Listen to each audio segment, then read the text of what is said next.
I made it unlisted. Whoops. That's okay. What does that mean? Oh, it just doesn't show up. But I'll change it. Alrighty. Welcome, everyone.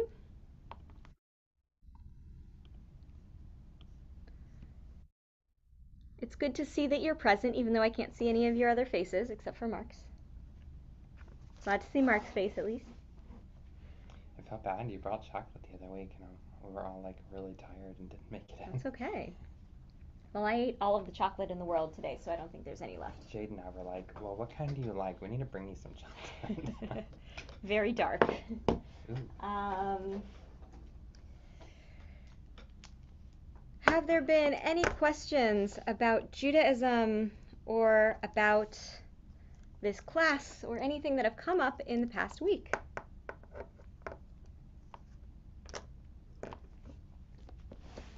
Right. I know that Mark had a very practical question. So Mark's practical question was, what class are we in? What class are we on? How many do we have left?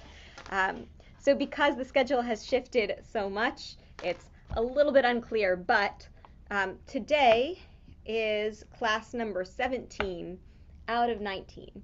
So, but it's chapter 17 out of 18 in the book. So today we're going to be learning about Israel. Next week we're going to be learning about tikkun olam, which is a catch-all phrase for fixing the world. So all of the ways in which we can use our Judaism to fight injustice. That'll be next week. And then on week 19, I think we covered a whole lot in this class, but we'll cover some stuff that we didn't get to. And more importantly, we'll start the class, or we'll cover the stuff we didn't get to. We'll go over our final review that I'll give out next week. And then also, any other questions that you have that are lingering that we didn't get to, because we'll get to the end of our curriculum next week. We'll talk about that in week 19. Oh, nice. Last week's class inspired me to buy my first Magen David necklace because the idea of visible Judaism as a way to defeat Hitler and bigotry and anti-Semitism really resonated with me. I love that. That's wonderful. Right. It's something so important for us to wear our Judaism visually, even if it just means wearing a Magen David necklace or talking about our Jewish experiences. I think because a lot of people sometimes aren't aware that there are Jews around, right? Especially in this area, right? Right. That they're wonderful people that they know and love. That's how Tyler found me at work. He saw my necklace and he's like, "Where do you go?" I'm like, "What?" Wasn't expecting that. There you go, right? So thank you, Anna. How has wearing your Magen David necklace inspired any comments or questions from other people?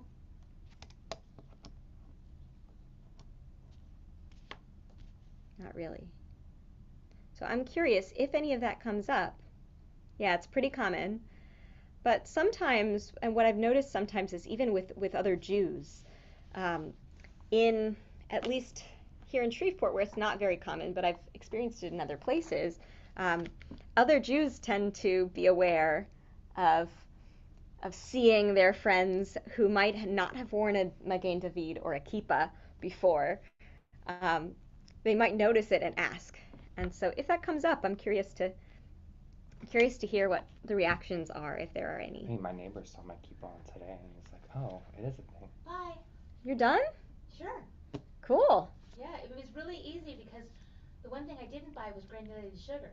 Great. Say, if you have a microphone, please say congratulations to, say Mazel Tov to Rebecca and Lex, who's having their B'nai Mitzvah this weekend. I don't think Mazel Tov. Mazel Tov. Congratulations. Mazel Tov. Is that Kyle? Yeah. Oh, okay. Yeah. Where is Lex? Right. In the kitchen. Well, anyway, so I can't make cookie dough without the sugar. So. Oh, that's a bummer. That's just a sign I need to go home. You'll be back? We'll be back in the morning. Okay, great. Y'all get here around 10, right? Yeah. Okay. Yep. Bye. All right. Bye. Great. Tell Lex hey for me. So this week we have class 17. Next week we'll have class 18, which is the last official class. And then I'm going to be gone on the 15th. So the 22nd, June 22nd, will be our last class together. There are lots of things that we can talk about with learning after that if you want to continue learning. So what I often do is, or what I've done the last 3 years, is that I'll have this class in the spring, and then an intro to Hebrew class in the fall, winter. But I will be gone in the fall, winter this year. So if you're interested in learning to read Hebrew at some point in the next few months, couple different options. One is if y'all want to keep learning if there are enough people that want to keep learning on Wednesday nights, I'm happy to just pick up learning on Wednesday nights after we're done with this class. So if that's something you're interested in, we can just dive into Hebrew after this. And that would just be Hebrew reading and writing. And we'll talk a little bit too about what the significance of that is and how we can apply it. So happy to do that. Or if you want to take a breather, or try learning with a different program or with a different person, I've been sending out a couple of suggestions. So there's American Jewish University is connected to the curriculum that we use, this on 1 foot curriculum. It's the Miller Intro to Judaism program. And so we get $50 or $100 off of each of their courses because we're participants in the Miller program. So if you're curious about their learning, I've linked to that. And another option is that Rabbi Feivel is putting on an intro to Hebrew class this summer. Is it going to be through freelance? It is through Freelance Judaism. It's through his company. And so with him, he has it already scheduled. I think it's sometime during the day. And I know that people work. So he's also said that if there are enough people, if he can get like a group of 5 people who want to learn together at a particular time, he's happy to teach at a particular time when it's accessible to people. He usually will teach, if it's all Shreveport people, I'm sure that he'd be happy teaching in Shreveport, but if it's Shreveport people and Zoom people, or even Shreveport people who would rather learn on Zoom, he's happy to teach on Zoom also. So lots of options. If you're interested in still learning just with this group or with some segment of this group and other people in the community, just let me know and I can add that to the schedule. And then if not, then I've been linking to the other programs. And Jade and I were just talking about this the other day, that we kind of would like to do something, if not a weekly, at least a once a month thing, just to keep everyone together. Great. So do the logistics on that. Yeah, so we'll figure that out for sure. And I think on that, not next week, but 2 weeks after that, those who are planning on going to mikveh February-ish of next year, we'll take a few minutes to talk together to debrief on what are the next steps. So we can spend that too. Oh, we got an Emma Wade. Oh, Emma said I like that idea. Okay. Good. Well, I hadn't had a chance to talk to her yet, Glad. so well now she knows. So other questions reflections about the past week or about any logistics coming up?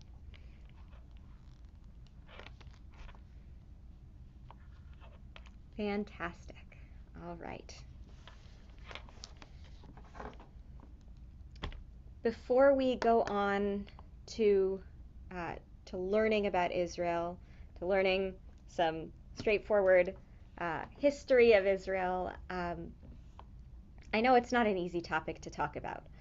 So I just want to ask, are there any questions about the modern state of Israel that you want to make sure are addressed today? And if you think of questions throughout, please, even if they're not directly connected to what we're talking about, please put those in the chat or say them out loud.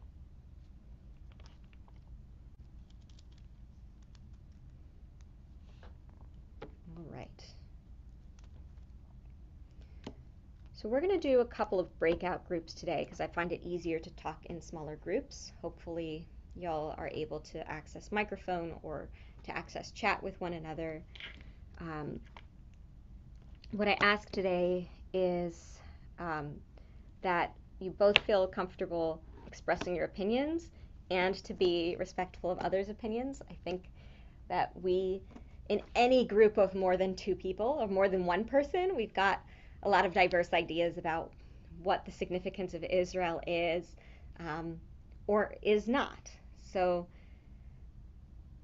because our Jewish tradition supports exploration and questioning and argument, this is a great opportunity to engage in all of that, but we also support a whole lot of respect for one another's opinions. So be conscious of, especially if you've got your mic on, be conscious of any gasps that might happen.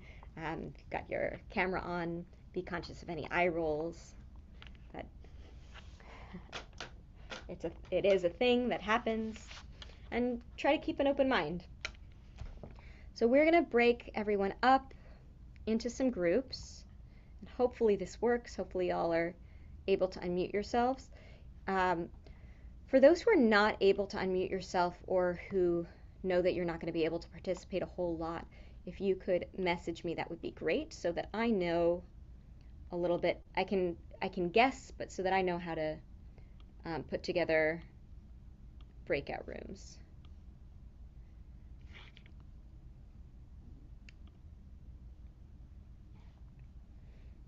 All right, let's see. Great. So I will, according to the messages I'm getting, I'll break up the rooms accordingly.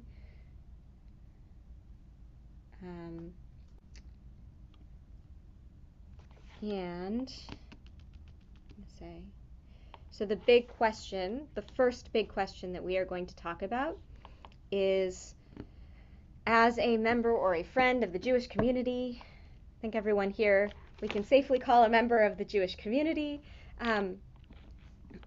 what is your personal relationship right now with the modern state of Israel? All right. So let's try to break groups up.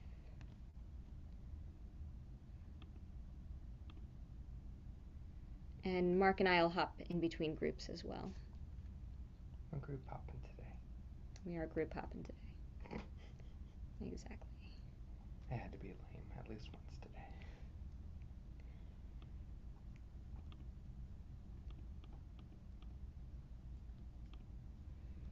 All right. So let's take about 5 minutes.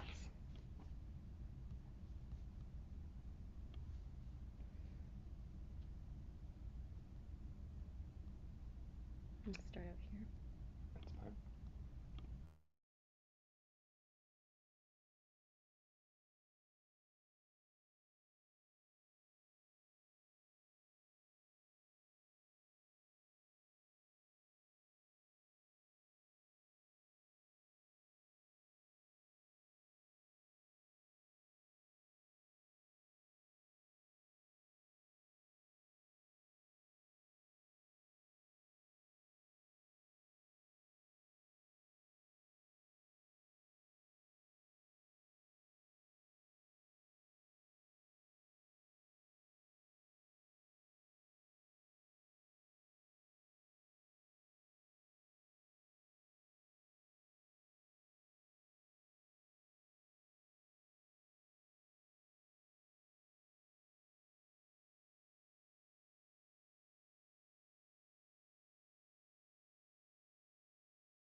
have a lot of, because of the military, Right. they have a lot of advanced technology developed by military. I'll hear about it and I'm like, why don't we have it here yet? Or it could be, and I'm just not privy to that conversation yet. Right. Great. So it looks like everyone's back. Were there any questions that you thought of when we were in those conversations, or any reflections you heard somebody else say that really stuck out to you?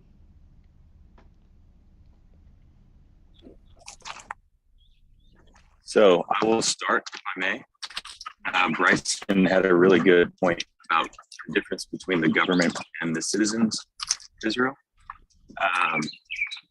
It's important to distinguish those two. I don't know how I distinguish those in my mind necessarily, because it's obviously a huge question, but yeah, I mean, just like every country on the planet, the government's going to have its issues, and just like every person on the planet, citizens are also going to have their issues too. What I noticed personally being in Israel, there is a decent amount of like us against them. And I say that more from the perspective of like the old city of Jerusalem.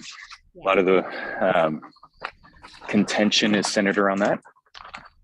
But I think that once you get out into the suburbs a little bit too, or some of the other cities, probably less contentious. And then being in places like Herzliya, Tel Aviv, like you wouldn't even know that there's many issues going on, you know, in terms of Jews versus Arabs or Palestinians versus Israelis or whatever the case may be. But that's kind of where I center my framework of thought when it comes to Israel as a modern state today, government and citizens. Government versus citizens. And it's kind of similar to how we might think about patriotism in the United States, right? We can still love being Americans, and we can still be faithful to our country and still think that there's a whole lot wrong, right? Or we can still think that our country is imperfect, even if there isn't a whole lot wrong. We can still think that there are ways to improve. Right. There's always a way to improve on it, but some people have much stronger opinions on how than others. So. Oh, I love that Mark Twain quote. I just saw that from Emma. Patriotism is being proud of your country all the time, and the government when it deserves it. That's what I was slightly chuckling That's about. great. Love that. So for me, I lived in Israel for 3 school years. So I guess that would be about 2 years in total, but for about 3 school years, 3 academic years. And Israel is very much my second home. And I think about Israel similarly to how I think about the US, that the way that I express my patriotism is wanting the very best for my country, and that means holding my country to the highest standards. So as the Jewish people, we are charged to be Or L'Goyim, a light unto nations, and like it or not, Israel is that standard that nations look to define the Jewish people. Right? Whether or not we want to be defined by the state of Israel, often, especially by those who don't know Jews well, or who don't know religious Jews well, or don't know Judaism as a religion, Israel is kind of that standout place of this is who the Jewish people are, even though if you've been to Israel, you know that a lot of Israelis don't have the same culture or mannerisms that we might in the States. And so as the Jewish people, it's our job to work towards the good of the state of Israel. And from my perspective, a lot of that means making sure that we have that land in place. More personal experience with Israel. I studied there for 2 years at Pardes, which is kind of an egalitarian yeshiva, a place where we studied Talmud and Jewish text for all day, every day for 2 years, and then went there for a year in rabbinical school. I also spent a lot of time working at the animal shelter or volunteering at the animal shelter, where I saw a whole lot of all of the multiculturalism in one volunteer day a week because we had our Russian Israeli immigrants, and we had our British Israeli immigrants, and we had the Arab Israelis volunteering and working there as well. We had the people whose ancestors go back generations living in Israel, and so we had all of that intersection of culture and of opinions. So it was really, really an interesting experience, and the animal shelter was technically over the Green Line, which we'll talk about that a little bit later, but it was technically over the Green Line in an Arab neighborhood. And Arabs, a lot of time, at least in that part of the world,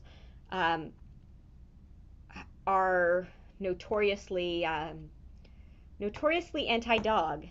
Right? Dogs are not seen as by a lot of Arab cultures, dogs are not seen as animals that should be pets, and so we would come into a lot of conflict with the neighbors in our neighborhood because we were situated right in that neighborhood. So it was an interesting experience, and I would say the thing that I love the most about Israel is the Sabra mentality of they call it hard on the outside, soft on the inside, because Sabra is this spiky cactusy fruit that's hard on the outside and soft on the inside. But more what I see it as is people say exactly what they think. If they love you, they'll tell you. If they don't love you, they'll tell you. If they want you to move, they'll tell you, right? There's no passive aggressiveness. Israel is not a place of passive aggressiveness, and people will ask you to a meal or ask you to dinner or just ask you to come over if they've just met you for 5 seconds on the train, right?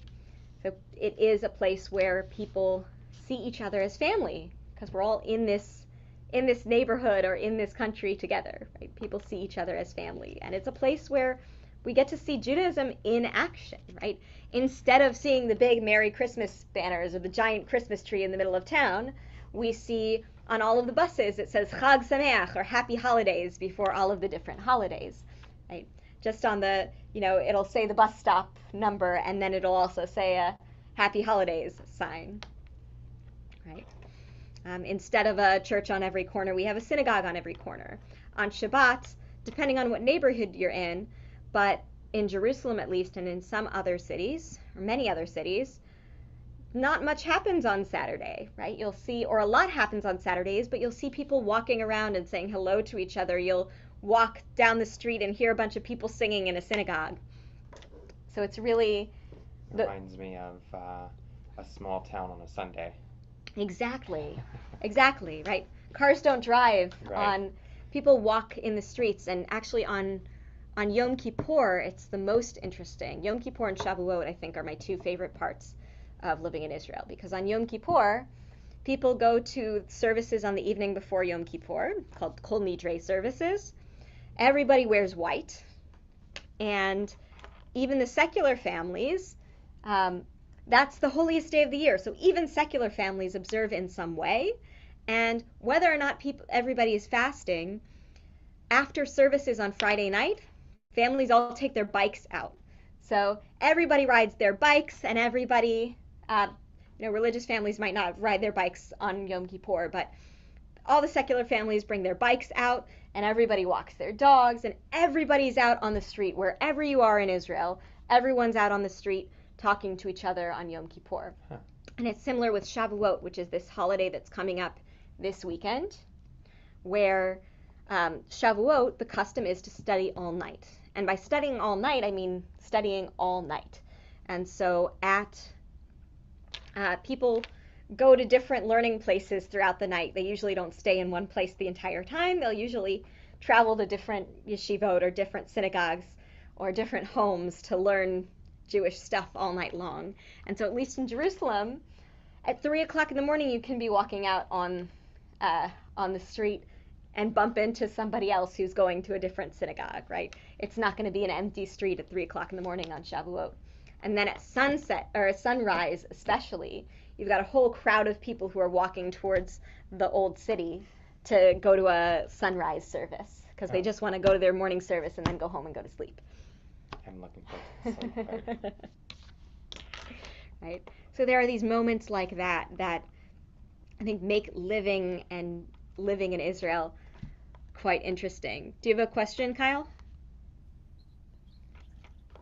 I really just wanted to add something to that, talking about how you feel at home as a Jew in Israel. I was born and raised in the United States and Germany, back and forth, and Germans, as well as United States Americans, tend to have a good understanding of Jewish people, Jewish culture, Germans even more so than Americans. And my first 2 trips to Israel in college, I didn't really understand why Israel was necessary, to be honest with you. But my senior year of college, I got to study in Salzburg, Austria, and travel all over Eastern Europe as well. And I found out, like, man, there is, like, anti-Semitism is real. Like, it's a real thing in the world. And I was in Western Europe, in Eastern Europe, like, you wouldn't expect that there, but it's a real thing. And so that was the first time when I realized, like, whoa, I get it, why as a very last resort there has to be somewhere to go for Jews, because you look throughout history, there hasn't always been a place to be accepted and welcome, and not only accepted and welcome, but a place to thrive and be who you are proudly. And that's what Israel is for me today. So I just wanted to put that plug in, because you're talking about, like, I agree, like, all the unity that you feel in Israel as a Jew or as a member of the Jewish community is like just natural. So Right. And this is Bernice, by the way, speaking of dogs. Sorry. Had to put a plug in for my. Of course. Especially after meeting the dogs last time, that. Yeah, they snubbed me for him. Huh? They snubbed me for him. Well, he's new. I know. Oh my goodness. They're always worth it. All right. I don't know where I got this quote from, because it was from my notes last year, but I love it. There's this idea that I really agree with, that most ethnic groups lose their connection with their country of origin within 3 to 4 generations, or at least a whole lot of ethnic groups do. Right? We think about Greek history and Roman, ancient Greece, ancient Rome, ancient Mesopotamia. Great, but Jews maintained a connection over at least 100 generations. So that's at least 2,000 years, and that's only if we're counting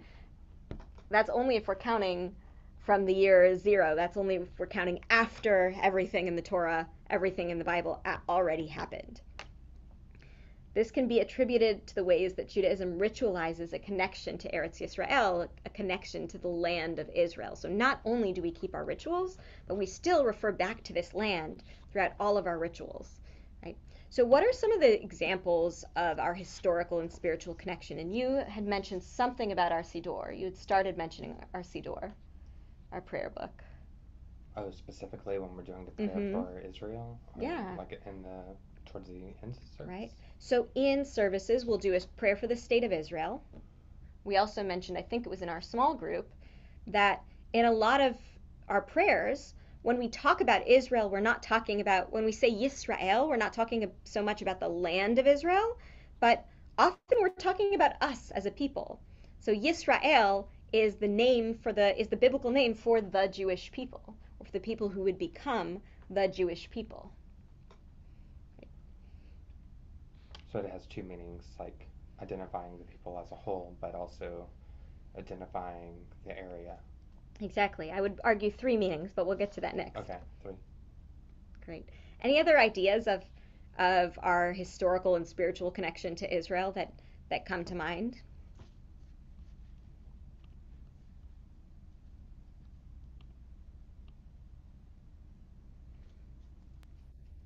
So one thing that comes to mind real quick is just like, I can't remember who it was, Martin Buber maybe, but there have been several Zionists throughout the years that were big on like tilling the soil as a means of connecting to what it is to be Jewish. And that's something that I don't understand, because I never worked on Moshav or anything like that. But there is that all that literature out there about just like the land of Israel, literally like the soil beneath the land that's in the biblical territories there. Like that's interesting to think about too, as far as like unity through just geographical location. Right, and in a lot of our Torah, especially in some of the portions that we've read in recent weeks, we have a lot of laws that only come into being when we're in the land of Israel.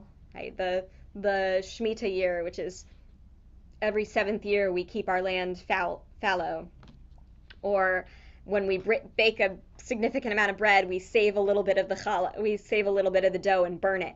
That's something that we do if we're in the land of Israel. So there's this longing to get back to the land so that we can do more mitzvot, right? Is that the Yovel too? The Yovel too, the Jubilee year, Okay. right? Every 50 years, I remember something. debts remitted, slaves freed, land fallow, all of that. In Israel, do they actually do that every 7th year? The farmers stop? They do. For a year? So to a point, right? In Israel, they do, farmers do, Jewish farmers do let their lands lie fallow every 7th year. So when you're buying produce in a Shemitah year, it's usually not great. But a lot of farmers will also do that, have a loophole by selling their land to an Arab Israeli family or something. So they'll do loopholes in the same way that that Israeli banks have lots of loopholes so that they don't have to go by the not charging interests thing. So there are loopholes, but Shemitah is definitely a thing, and a lot of families during Shemitah year, to make sure that their produce is really, really observing Shemitah, is that 7th year, is that a lot of families will actually, every time they go to the grocery store, they'll take a little bit of their produce and they'll donate it somewhere. Right? They'll take a little bit of their produce every week and make sure that it's not in their house, that it goes to someone else. Or every 7th year. I think this year right now is a Shemitah year. So it's not like here where they just change the crop out and renew the. Well, because their land's all the land is supposed to lie fallow. So it's on a 7-year cycle that everybody observes. I think another thing that's important to think about when we think about prayer and we think about Judaism is that we face towards Jerusalem whenever we pray, no matter where we are in the world.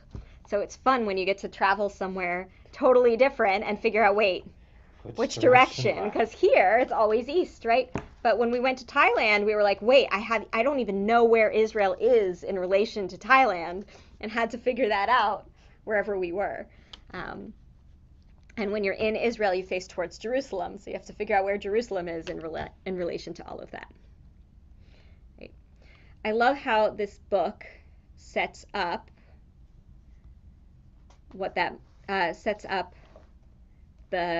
what Mark said were two different things, right? The people of Israel and the land of Israel. Am Yisrael means the people of Israel.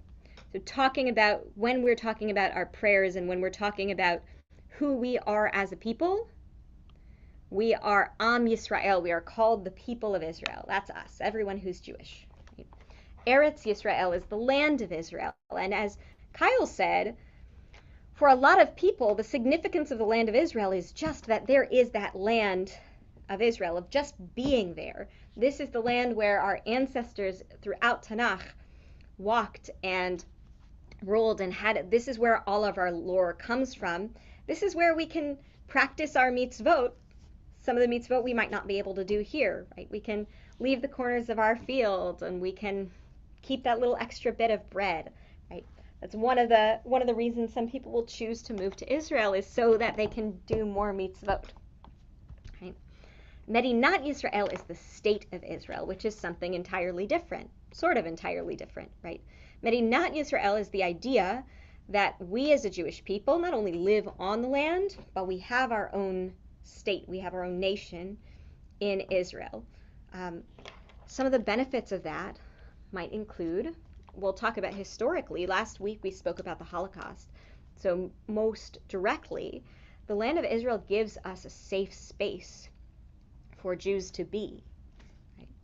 We live in a world with anti-Semitism. Yes, we are reasonably safe. We are fairly safe in the United States. Even in Germany, like living in, or when I went to visit Germany, I was so I was pleasantly surprised about how gracious everyone was and how much they acknowledged the history and the German responsibility. But even so, there are lots of places in the world where anti-Semitism are real and are palpable, right? Places where we might not feel safe living. Right? Here we feel, or at least I can speak for myself, I feel safe living in Shreveport as somebody who's Jewish. But I also know, and I was talking to a parent about this earlier, that when I end up bringing my kids to school, it'll be an ordeal to try to figure out how to get the holidays off, or how to ask that my kids not pray in the name of Jesus in the classroom, right? So we still have to take those extra states, but having a state of Israel, having our own nation, means that we have a Jewish land, a land where Judaism is the moral compass, right? And that becomes, of course, divisive when you also want it to be a democratic state at the same time, and you want it to be welcoming of people who are not Jewish as well. Right? So we've got Am Yisrael, the nation of Israel, Eretz Yisrael, the land of Israel, and Minat Yisrael, the state of Israel.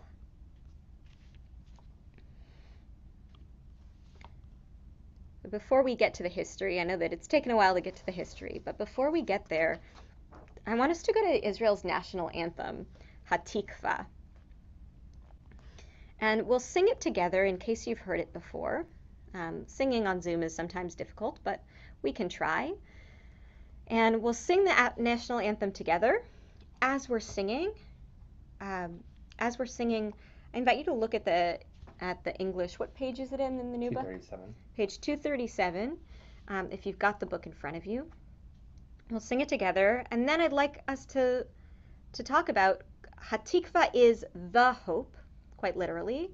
So what hope, what yearning does this express for us as a Jewish people? This is what we sing for Israel's national anthem.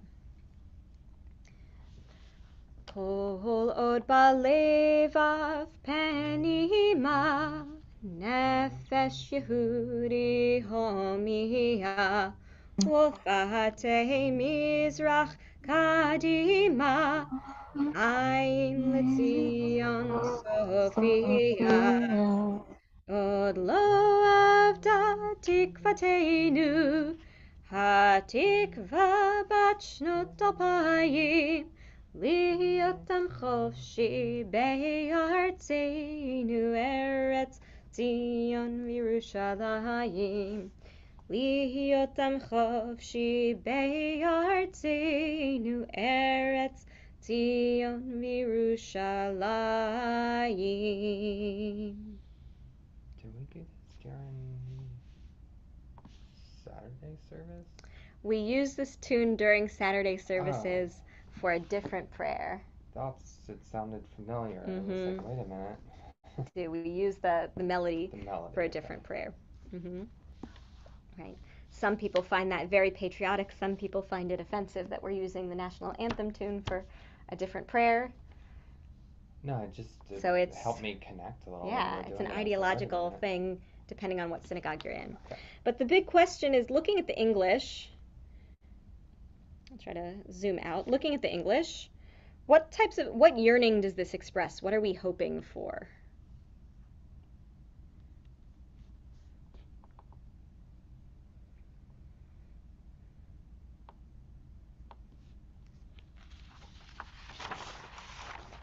The only thing it overtly expresses is freedom and own land. Yeah. Having our own land, I guess that's the Medinat Yisrael, that's the state of Israel, and freedom. So what might that mean to be a free people in our land?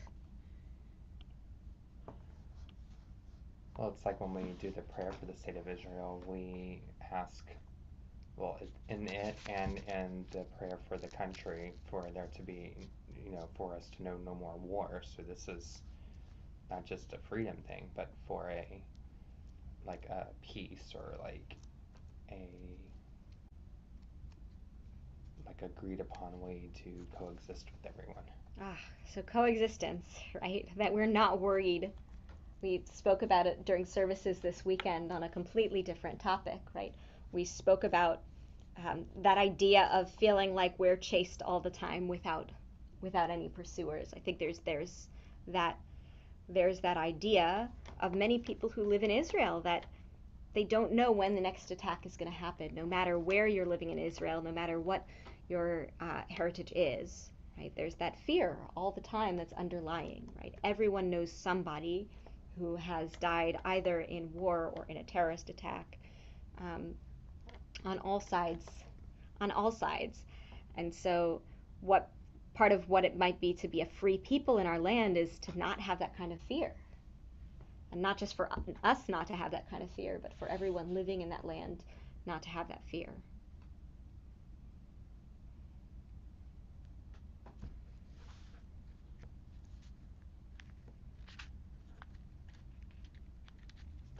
I think it's a different perspective when you're there and in the middle of all of it compared to here, where you're just kind of watching it unfold. Mm-hmm. Right, absolutely. I mean, it's easy for us to say, oh, yeah, that's terrible, or I feel bad, but you're a little bit removed from it, so you go on about day to day and then check in with it, whereas they're dealing with it and Well, dealing. I was sorry, I don't know if I cut you off there. I actually lived through, because I lived in London during a series of terror attacks. Mm-hmm. And of course, England more recently had the troubles with the IRA. And my mother actually visited one of the malls that was nail bombed just a few days later. So she narrowly escaped that big bombing. And so, yeah, I was living in London when they had the guy attack one of the soldiers and chop his head off in the middle of the street with swords. That was actually close to where I lived. That was like a mile away from where I was living. And my parents had walked the London Bridge like the day before the guy with the car just drove down there and killed like 7 people. Mm-hmm. So yeah, it's pretty unpleasant living with terror. I mean, obviously that wasn't religiously based, but then again, you can argue a lot of the terror attacks aren't necessarily religiously based anyway in Israel either. Right. So there's that fear that I don't know about you all, but I'm starting to feel living here, with my little brother in high school, and going to high school in a place where with similar lack of gun control laws as here, right? I'm scared for my little brother. I'm scared for us, as not just because we're a synagogue, not because of anti-Semitism, as much as we're a community of people who gather together and who find comfort in this physical space when we're together. I mean, because it wasn't that far away from us, where Texas. Well, both the events from the previous week, but also like a few months ago, with the safe space, or with the rabbi and his congregation. Mm-hmm. Right. Exactly. I forget where that was, but that was like not far from it. That's like what, on the Plano area? Mm-hmm. Right. Or Fort Worth. So it's like 3 hours away, but right. Still close enough.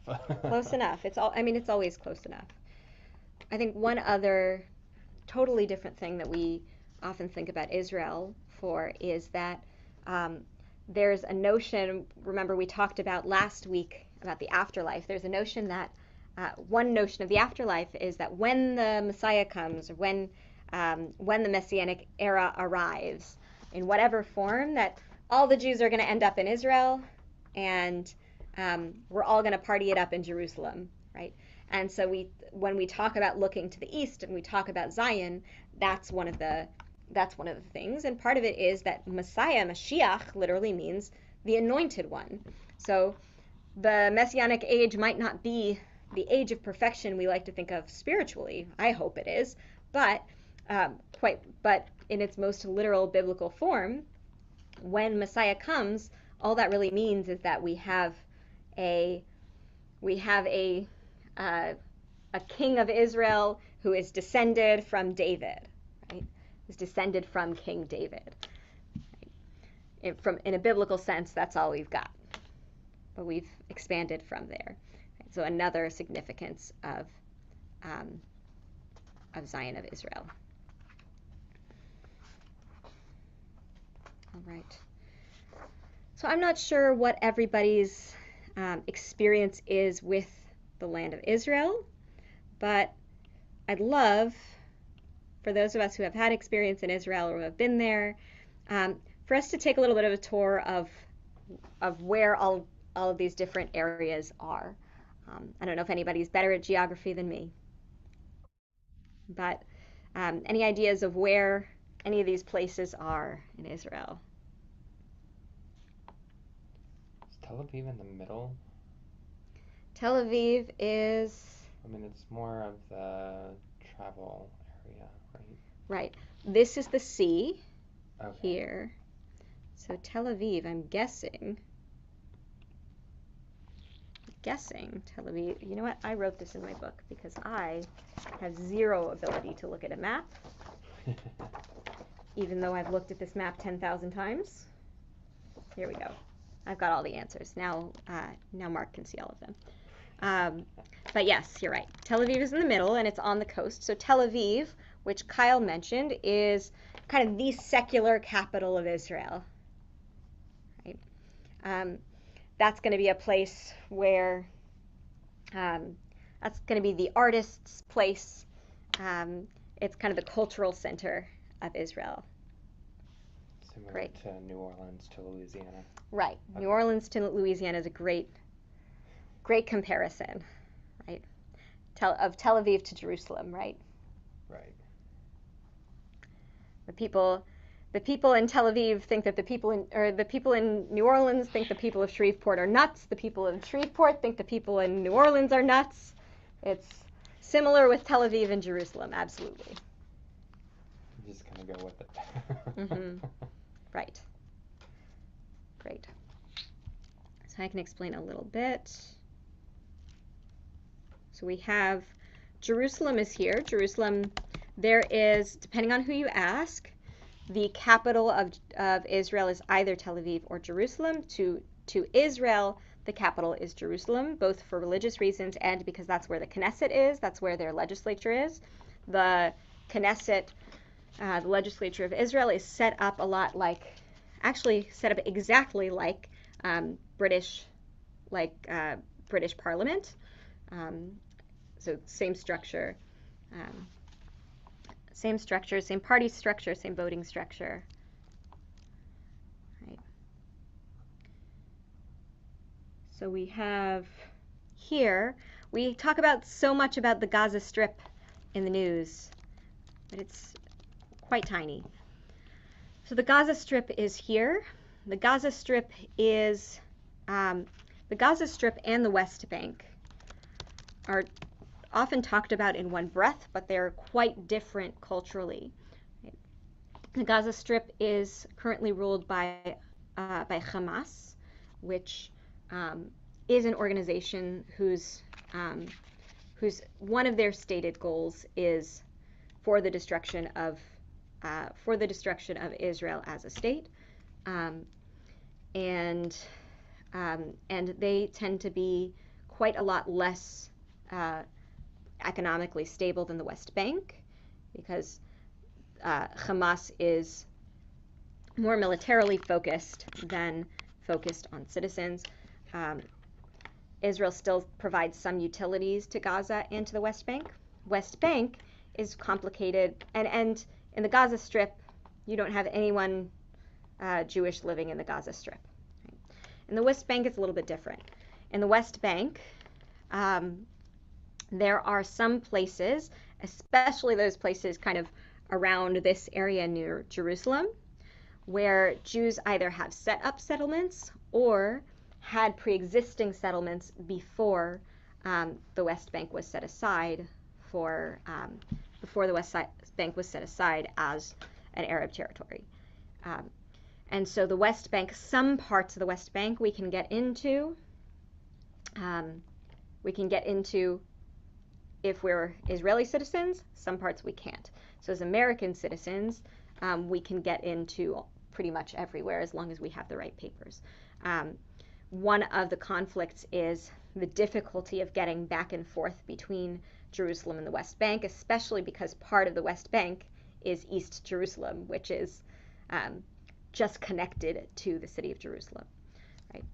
So, Is that where they have the weird signs? It's written in 3 languages letting you know that there is a barrier. Right. Okay. Right. And in some areas of the West Bank also, you have the big wall that separates Israel from the West Bank. Right. West Bank is ruled by the PLO, which functions as a democratic government, but doesn't tend to be very stable. So the West Bank is more economically stable than Gaza. Its government is democratic, and its government is anti-violence, but its government isn't always super stable. So that's the West Bank. You might have heard of Bethlehem. Bethlehem's in the West Bank. Ramallah's in the West Bank. So the access is a little bit more. There's a little bit more passage between West Bank and Israel, whereas Gaza, there's unless someone illegally passes, there's almost no passage in between Gaza and Israel. Here we've got the Negev, which has got some of that amazing hiking that I know Anna was mentioning. Negev is my favorite place to hike because we get to see ibexes, and ibexes are my favorite. They're mountain goats. They're fantastic. They're very cute. So I have lots of mountain goat stories, and it's just gorgeous. If you like desert hiking, just don't go in the summer. Or if you go in the summer, don't go after sunrise. I'll be a lobster. You'll be a lobster. Eilat is here. Eilat is the Miami of Israel. It's the beach town, and you can go scuba diving there. It's a beautiful. Is it more touristy? It's very touristy. Okay. Touristy beach town. That's Eilat. We have Haifa here, which is often called kind of the multicultural capital of Israel. A whole lot of people from a whole lot of different cultures live there, and unlike some other areas of Israel, it tends to be less segregated. So segregated, not meaning by any official means, but in Haifa, neighbors tend, when you go into an apartment building, neighbors tend to be from different countries and from different cultures, whereas if you're in some of the other areas of Israel, one apartment building might be Ethiopian immigrants, and one apartment building might be Sudanese immigrants, and or religious Jews or secular Jews, right? There's a little bit more separation in some other parts of Israel, as there are in the States. Golan Heights is to the north. Right north of that is Lebanon, and so Golan Heights is a big military area. Right? We tend to be at peace with Lebanon currently, and so there's not a whole lot of military activity going on there now, but there has been historically. And then the Galilee is here. Galilee is a wonderful place to hike as well, but more foresty. It's a little colder. Right? Questions about the Israeli map, or are there other places where you've been in here that you want to make sure we talk about? I'll say Tzfat is really cool. Tzfat is right around here, and it's an artist colony and also kind of the hub of Hasidism, the hub of Jewish mysticism. Tzfat. So in English, or In English, you often see it spelled as Sephad, Oh, okay. but in Hebrew, it's pronounced Sefat. Oh, like a Tzfat. C. Okay. Like pizza, Tzfat. Sorry, you were saying it and my brain was going like, huh? No, it's weird. It's weird pronunciation. Great. All right. So from here, I'd love to just show some pictures of experiences I've had in Israel. And if you've been to these places, or if you want to share some particular Israeli experiences of your own, you're welcome to do so. And these pictures are in no particular order, but it's some of my favorite memories from being there. Oops. All right. Can y'all see the picture? I think so. I think you can. Let me make sure. Yeah, I think so. No one has said otherwise. So this is Rosh Hanikra. Rosh Hanikra is towards the very, very top and the coast of Israel. It's got these absolutely gorgeous caves, as some absolutely gorgeous caves. And so one of the wonderful things about Israel is that wherever you drive, the climate's a little bit different. This is why it's been fought over for so many generations, is because it's got all of the different climates you need for all different types of produce and resources and agriculture, right? And minerals, right? We're right in the middle of everything, right? Very clear water. It's gorgeous. So this is one of my favorite places in Israel, Rosh Hanikra. These are the ibexes I spoke about before. And this is in the Negev. This is just about an hour south drive from Jerusalem. And absolutely gorgeous hiking. And they know that tourists like giving out food. So, if you go to this area, this is right around the Dead Sea. So if you go to the Dead Sea and go hiking nearby, you'll probably be accosted by ibexes wanting to eat your chips. Do you name any of them when you're there?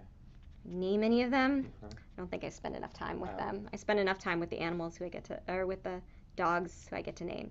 This is my family. There's a lot of history in Israel, a lot of ancient history. It was ruled by so many different kinds of people, or it has been ruled by so many different nations throughout the years. So this is a picture of my family and my brother, who is now 16, so he looks a little bit taller than that. And we're visiting an ancient marketplace in Beit She'an. This is just a desert picture, one of the other gorgeous hikes that you can take in Israel. This is Ein Gedi. Ein Gedi is the spring of the ibex, so this is where ibexes tend to be. One of my favorite places. I think this is my favorite place to hike in Israel. I believe this is Tel Aviv. It looks main city-like. Yeah. And this is the airport. Welcome, Bruchim Habayim. This is the part of the Western Wall that is egalitarian. So the small section where men and women and people of any gender can come and daven or pray together.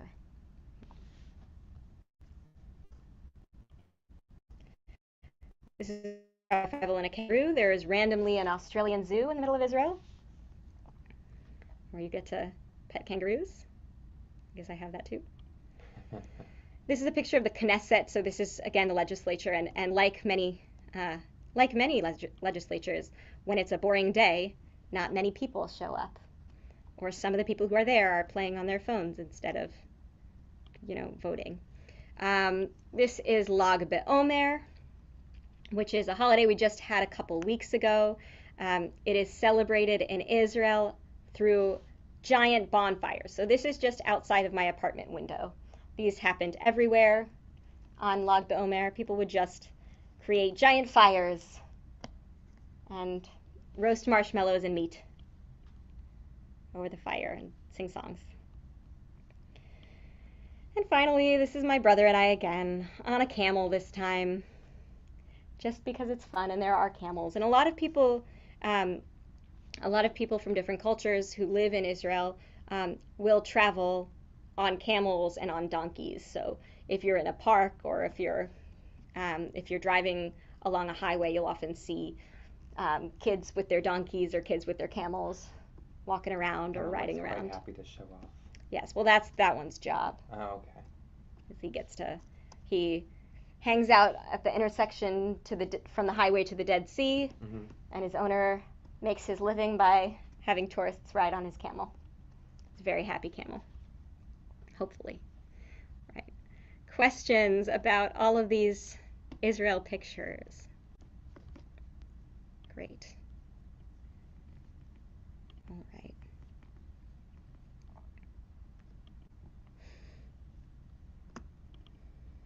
I'm going to share a little bit about Israeli history. What I will say is that I am not a history buff. I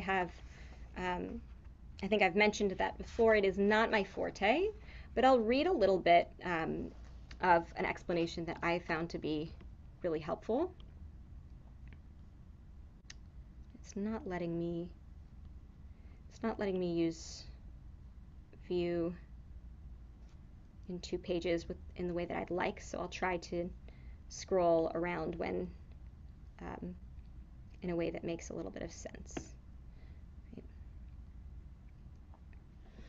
So there's a whole lot going on in Israel. There's a whole lot going on from the late 19th century stuff, a lot going on in Europe and in Israel at the same time.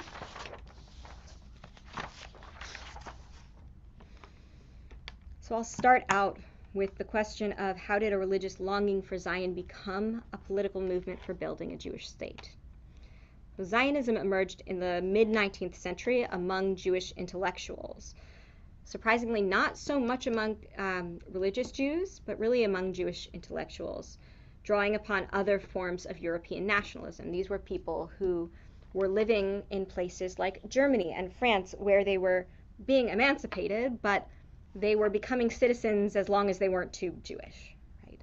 And so with Jewish intellectuals, that was a problematic stance because they didn't so much want to hide or give up their Jewishness. Right? These intellectuals believed that it would be possible to create a Jewish state in Palestine. What's interesting is they actually, before they decided upon Palestine, they were looking at a country in Africa. I think it might have been Uganda. I think it might have been parts of Uganda that they were hoping to establish that Jewish state, but they eventually settled on Palestine because of its religious and spiritual significance. So immigration, what we call the first Aliyah,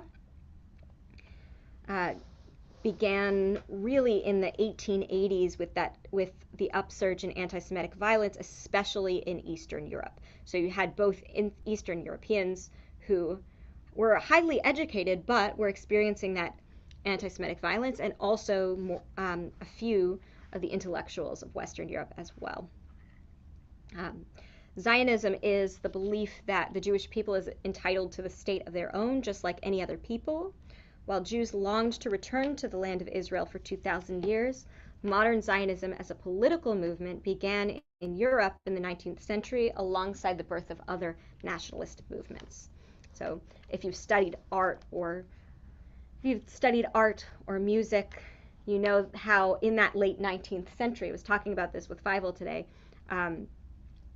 that adherence to that faith in your nation became a lot more powerful and a lot more competitive in the late 19th century.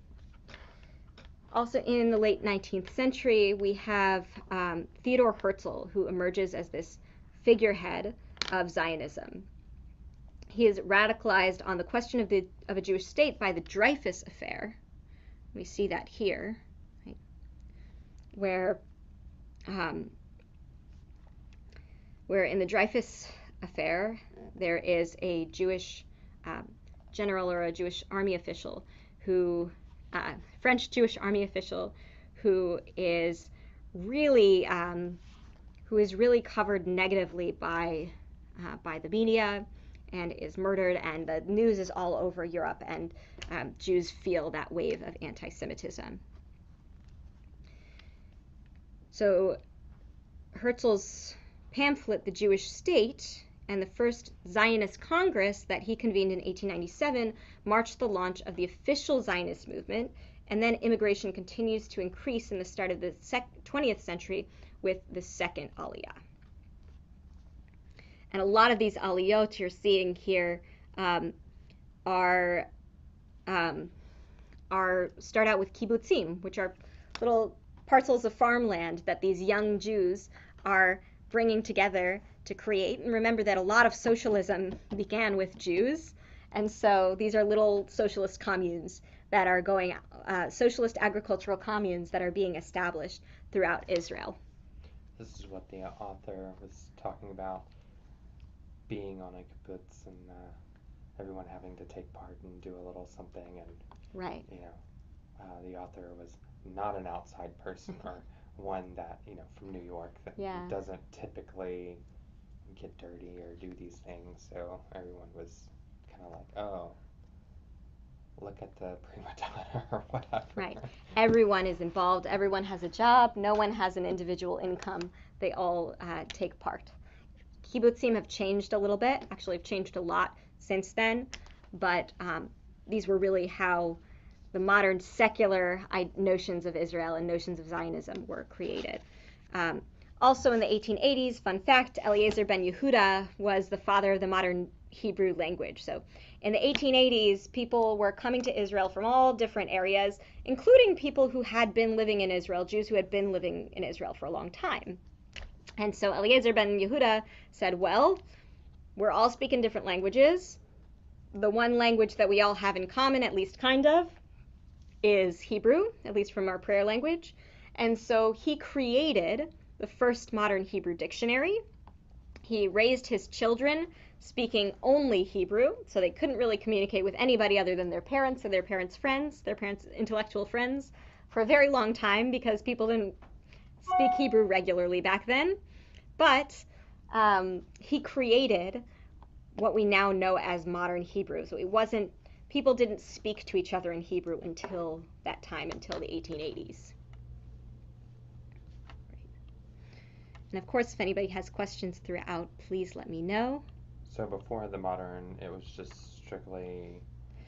People were speaking in Yiddish or Ladino, depending on where they were coming from. Judeo-Arabic, possibly. But the Eastern European immigrants, Eastern and Western European immigrants, were mostly speaking Yiddish at that time. All right. Aramaic in there too, or no? Aramaic, I don't think so. Okay. Yeah, I think Aramaic is further back than that. Actually, that's Yemenites. Yemenites today sometimes speak something similar to Aramaic, or some groups of Yemenites. I was just wondering because we have that one prayer that is in Aramaic. Right, we have a few, and the Talmud is written in a combination of Aramaic and Hebrew. So at the start of the 20th century, the land of Israel was under Ottoman control, but Ottomans aren't around anymore. So during World War I, the Turks lost all of their colonial holdings. Now Ottoman Empire is located in Turkey, which is a little bit smaller than the Ottoman Empire was. But in 1917, Britain was given administrative responsibility for Palestine as a mandate. The British government then issued the Balfour Declaration announcing its support for the eventual establishment of the Jewish state. Throughout the 1920s and 30s, Jewish immigration continued to increase, as did conflicts between Jews and local Arabs and with the British. With the start of World War II, though, the British cut off immigration to the land of Israel. That's the White Papers in 1939, and that's very early, or that's early enough on in the war that that restricts a lot of immigration that could have saved a lot of lives. But even so, Jewish units from Palestine still fought alongside the British against the Axis. In 1945, Germany is defeated, and the world is shocked by all of the graphic images from the liberated concentration camps. Now keep in mind, before 1945, the world had still seen some of these images, and didn't respond, and many didn't respond accordingly. There were certainly Jewish groups that were responding throughout, Jewish American groups, and I'm sure in other countries who were responding. But the biggest shock came in 1945. And so worldwide opinion shifts towards the necessity of the creation of a Jewish state. And in November of 1947, the UN approved a partition plan, which would divide the British Mandate of Palestine into a Jewish state, that's Israel, and an Arab state, which would be Jordan, with Jerusalem as an international city administered by the UN. The resolution passed, 33 votes in favor, 13 against, 10 abstentions, and the State of Israel declared its independence on May 14th of 1948, the day before the expiration of the British Mandate. It's immediately attacked by 5 Arab nations, by Egypt, Jordan, Syria, Lebanon, and Iraq, in a war that lasts until January 1949. Right. Questions so far? Did I miss any history? That's very important.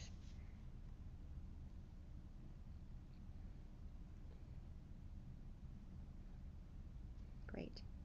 So since then, there have been a whole lot of things happening in Israel, as in other countries. It's been a long time since 1950. Some of the highlights I'll go over. We have the Six-Day War in 1969, or 1967, which was a big confidence booster for Israel, right? This is where the modern borders of the State of Israel are established. Right? In less than a week, Israel radically expands its borders to include all of Jerusalem, Sinai, Gaza, the Golan Heights, and the West Bank. East Jerusalem and the Golan were immediately formally annexed, and the rest was left under military control.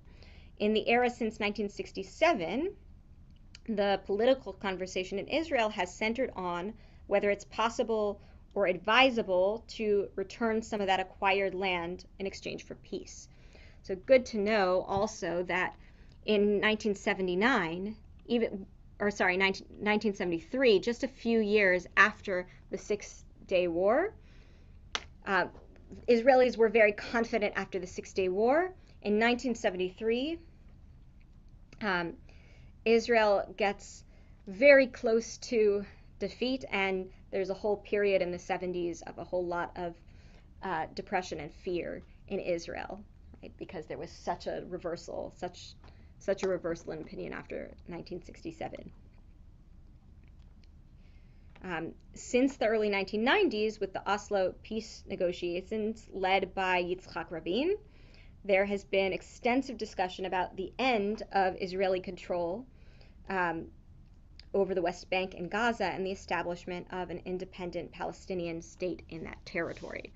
What makes that more complicated is the ongoing conflict between Israel and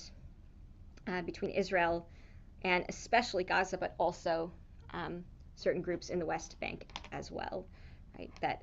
That when Israel formally withdrew from Gaza, there was still violence pushing out from Gaza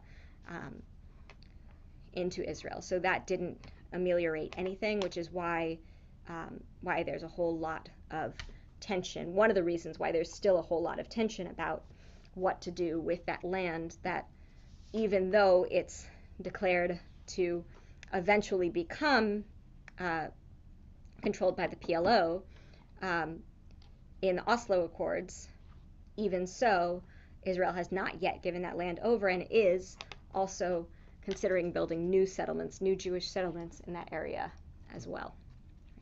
So that's really where a lot of the conflict lies. And I can also send a few more resources for some more involved discussion on that.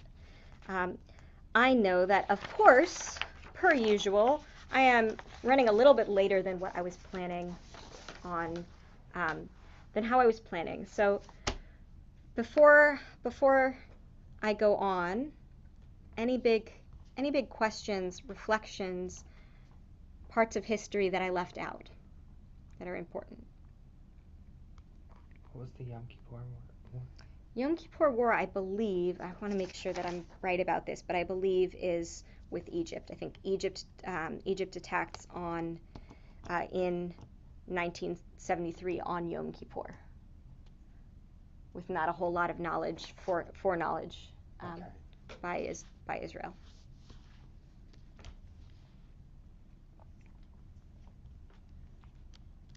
I will double check that after this. Yeah, now they don't have, well, now we have intelligence systems that can.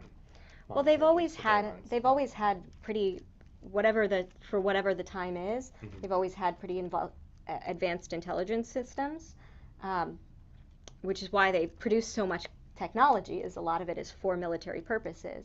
But they, at that point, were not able to properly prepare for the Yom Kippur War, especially because, as I said before, Yom Kippur is the only day where the entire country takes the day off, whether they're fasting or not. That's probably what everybody was anticipating. Haha, right. They're not going to be on high alert. Exactly. Right. All right. I want to do one more thing. I want to do two more things, but for the people who might have to leave, I want to read a poem first together, and then I want to go back and make sure that we've got enough people who can stay another 15 minutes so that we can just do one more bit of learning. But I do want to make sure that we read this story. I know we've talked about everyday life quite a bit today, which is wonderful. A lot of times we think about Israel as a religious center, right? As a symbol, or as a place of political conflict, right? Or as a place of historical import, which are all true. Israel can be all of those things. And also, Israel is a place where people live, where people have their everyday lives and raise children and buy groceries, right? So Yehuda Amichai has a brilliant poem about tourists that I want to make sure we read. Visits of condolence are all we get from them. They squat at the Holocaust Memorial, they put on grave faces at the Wailing Wall, and they laugh behind heavy curtains in their hotels. They have pictures taken together with our famous dead at Rachel's tomb and Herzl's tomb and on Ammunition Hill. They weep over our sweet boys and lust after our tough girls and hang up their underwear to dry quickly in cool blue bathrooms. Once I sat on the steps by a gate at David's Tower. I placed my two heavy baskets at my side, and a group of tourists was standing around their guide, and I became their target marker. You see that man with the baskets? Just right of his head, and there's an arch from the Roman period. Just right of his head. But he's moving. I said to myself, redemption will come only if their guide tells them. You see that arch from the Roman period? It's not important, but next to it, left and down a bit, there sits a man who's bought fruit and vegetables for his family. Yehuda Amichai.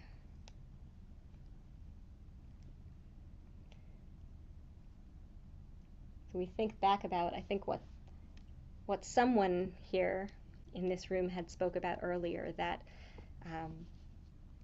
it's one thing to talk about Israel from this distance. It's another thing to be in it and to live there and to call it home.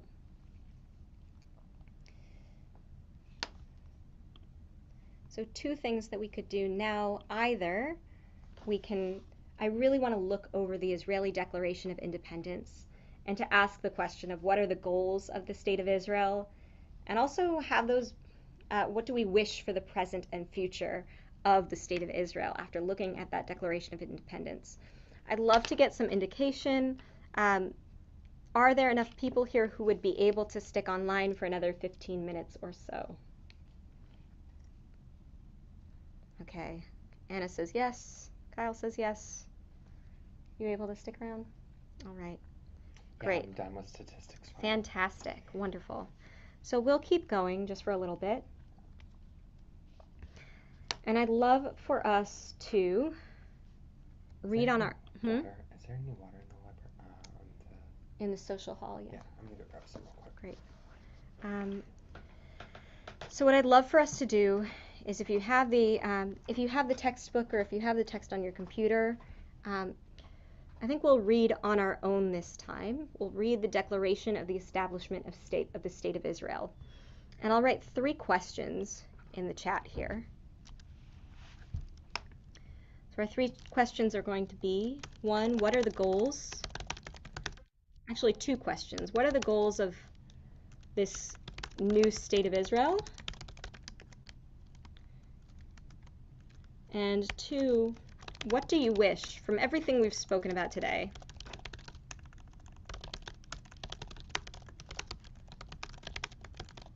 What do you wish for the present and future of the State of Israel?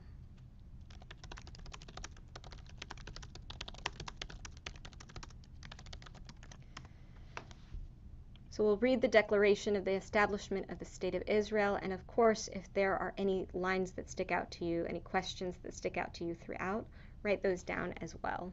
These will be the 2 big questions we answer.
All right. Thoughts about what are the goals of this new state of Israel, at least according to the declaration of the establishment of State of Israel? I was laughing at Kyle. The way he said it there.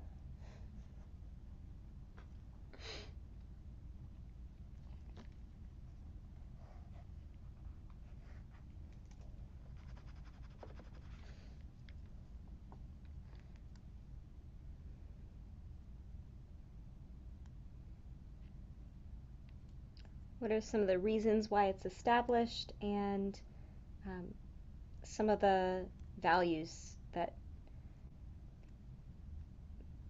it hopes to ensure?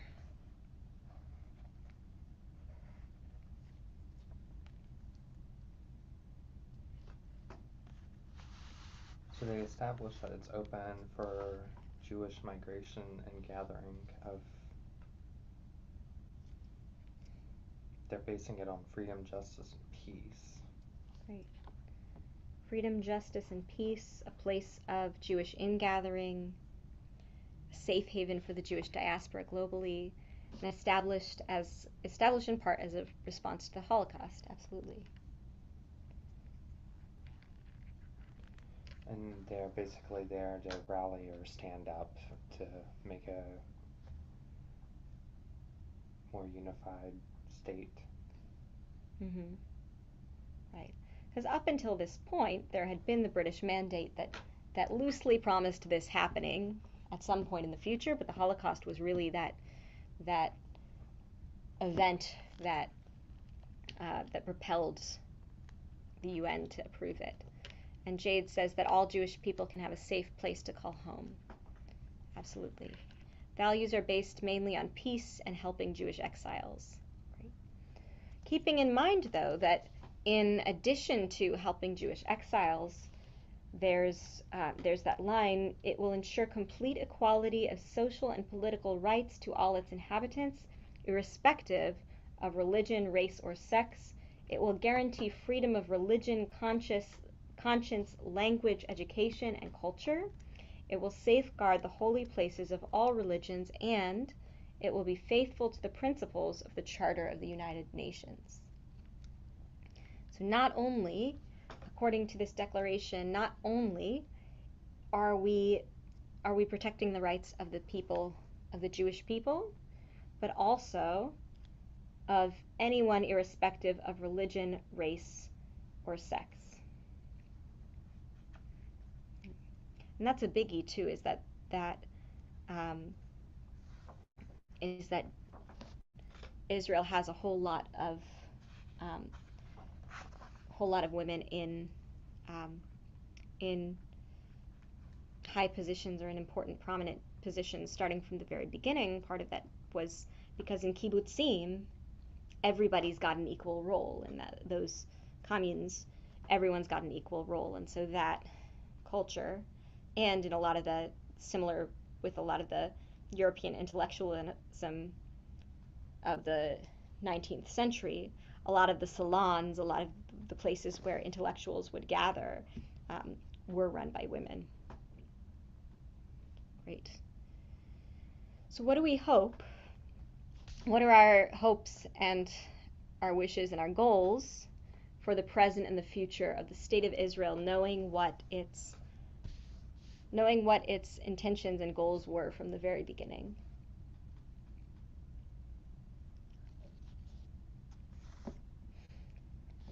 What are our hopes, our wishes for the present and the future of the State of Israel?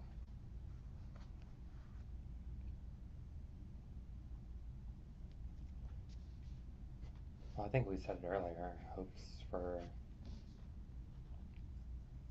the current and for go forward would be for the wars and for the conflict to stop, like for it to be a peaceful place for everyone to live together.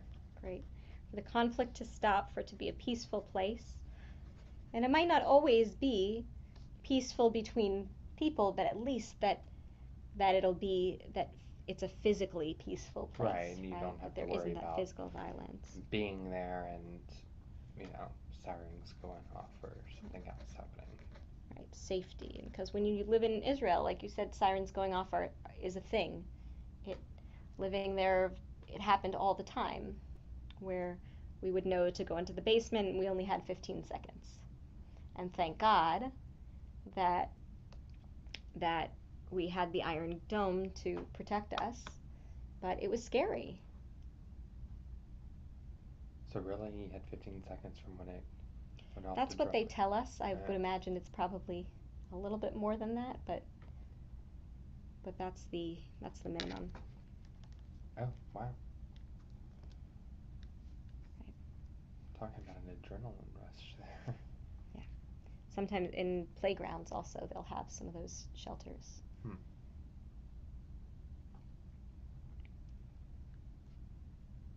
Right. I think one thing that I hope is for that line to continue to improve, that complete equality of social and political rights to all of its inhabitants, irrespective of religion, race, or sex. And I think that's within Judaism too. I think right now in Israel, the ultra Orthodox have certain power, a certain control over certain things that, like marriage and whether whether a restaurant gets kosher certification, or whether someone counts as a Jew. Right, the ultra Orthodox have and have a huge an education. They have a huge control over how much power the ultra Orthodox have in the country and what Judaism is defined as. And so I hope that even within Judaism, that we have that equality of what it means to be Jewish, no matter who you are, no matter what movement you identify as, if any movement at all.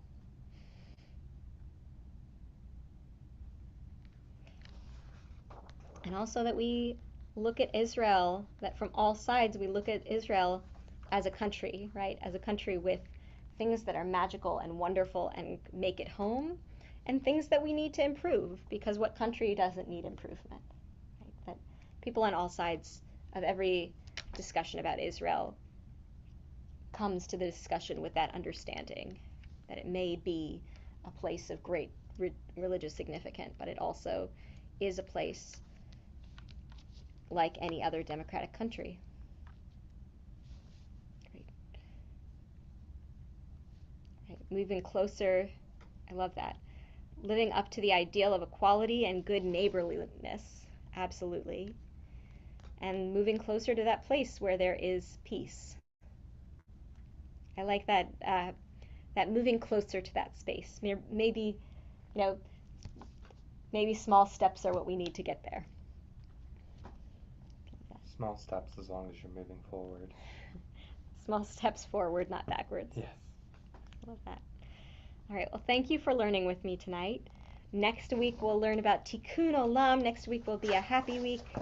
All the things that we can do with our Judaism. So we'll come next week. Before next week, please keep in mind that it's Shavuot this weekend, and we've got a B'nai Mitzvah. So on Saturday, if you're in Shreveport or if you're able to stream online, I'm gonna put our streaming website in here. /live stream. Lex is having their B'nai Mitzvah this weekend on Saturday, Friday and Saturday, but the biggie is Saturday morning at 10 o'clock a.m. I don't know about you, but I'm excited. I'm excited. I'm very excited. So 10 o'clock a.m. is Lex's B'nai Mitzvah, and then in the evening we'll be learning over Shavuot. A whole bunch of people will be teaching a whole bunch of different things. We're going to be learning about songwriting and horror movies and marketing and genetic editing. I don't even know what genetic editing is, but we'll be learning about it. So we'll be learning about a whole lot of things on Shavuot evening. That'll also be live streamed, and then if you're in person, we can even stay longer after 10 o'clock and study into the late night, as long as we can keep our eyes open. All right. Bring medication with. And coffee, yes. All right. So I hope to see you also services on Sunday morning here as well. We're doing a Sunday service? We're doing a Sunday service. For Shavuot, we get to read the book of Ruth. All right. Have a wonderful evening. Have a wonderful Shavuot. Chag Sameach.